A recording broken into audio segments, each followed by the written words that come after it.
some of you might recognize this style with the fencing treatise of Achille Marozzo, Opera Nova. Welcome back. This is a new video brought to you by the Spadone project. Here is Nick. Today we are in Vercelli, North Italy, specifically in Piedmont. And before checking this new weapon, you can support us by subscribing to our YouTube channel, or you can follow us on Facebook, Instagram, and if you want to support us with a little money, of course, you can subscribe to our Patreon page. Without further ado, let's get into the weapon. Today we have Italian Spadone, or maybe Iberian Montante.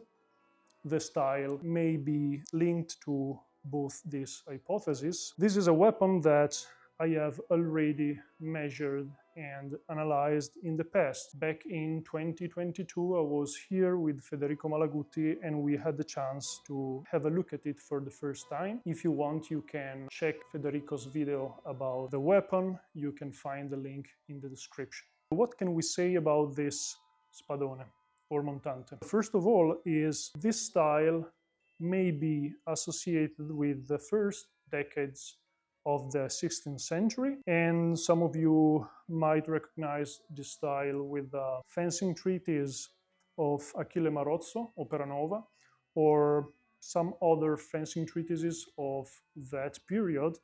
So we're talking about a pretty light and short Spadone if compared to the kind of weapon that evolved over the rest of the 16th century. We know a little bit of history about this sword. In fact, the previous owner, which the museum is dedicated to, bought it in Turin in 1899 during a big selling, and we had the chance to retrieve one of the original catalogs of that event. So we know from the original paper catalog that the weapon was there, and we even have a picture of the upper part of the weapon. And from the picture we can say that the weapon did not change over the last centuries and much.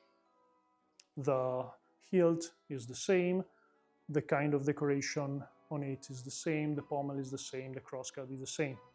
Now this is a pretty interesting weapon because it resembles other specimens we know about, and specifically it shares some characteristics like the Alsetti shape and the kind of ricasso with wasted silhouette is shared with the biscotto Spadone that we measured in Switzerland. You can check the video in the description. But aside from this, we can presume that at least part of the weapon is not original, and we can start describing by the hilt.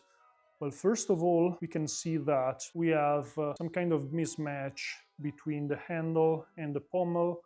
There is no perfect fitting here. There's a little space between the junction. So here we have this metal ferrule, but is not perfectly adhering to the perimeter of the pommel on the junction part. And this is first hint that at least to some level the weapon was fixed or changed. The same goes here.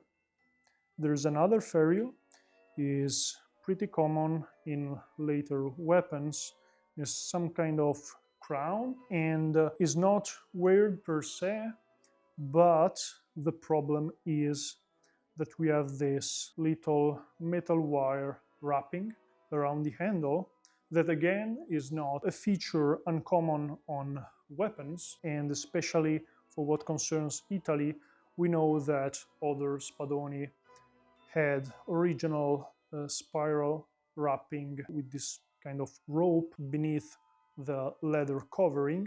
So this is not uncommon, but the point is this kind of metal wiring usually have joints here and on top, and here you can see that the metal wire enters the handle itself. The point is usually you do not want to show the entering point of the wire because it could be a fragile point, a point where you can break the tension that keeps the wire adhering to the handle.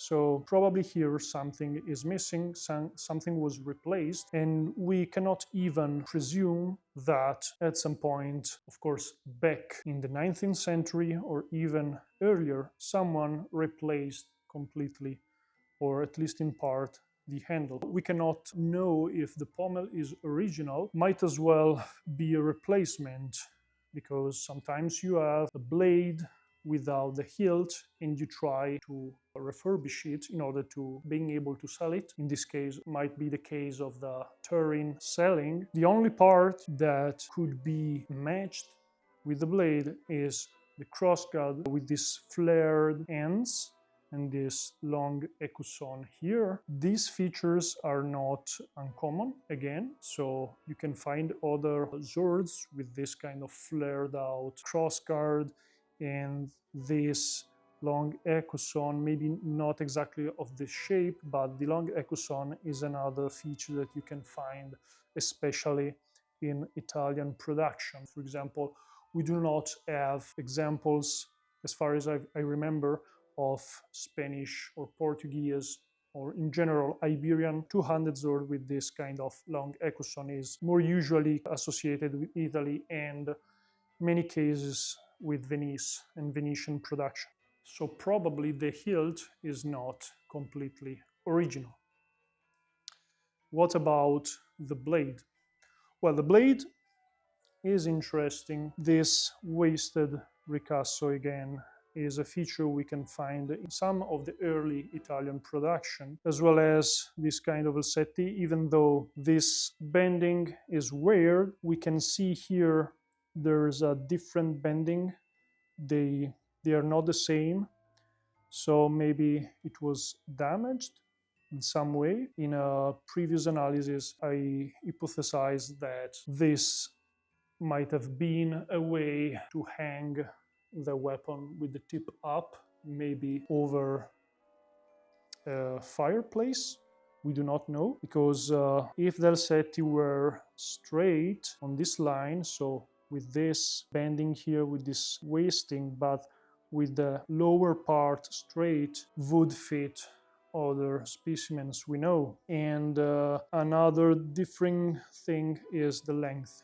This might be longer than what we have seen in other swords, but in general the look fits. The blade has an hexagonal cross-section, as it is typical of this kind of weapon, so weapon meant mainly to cut. In here the tip is not really sharp or pointy, probably because it was damaged or maybe resharpened or ruined by, using the blade, holding it with the tip to the ground, as is typically seen in some period depiction. Other features are this little mark. It's like a keyhole, is like some kind of circle or double circle meeting a triangle with two little limbs flaring out. I've searched for this mark in other catalogs of other collection,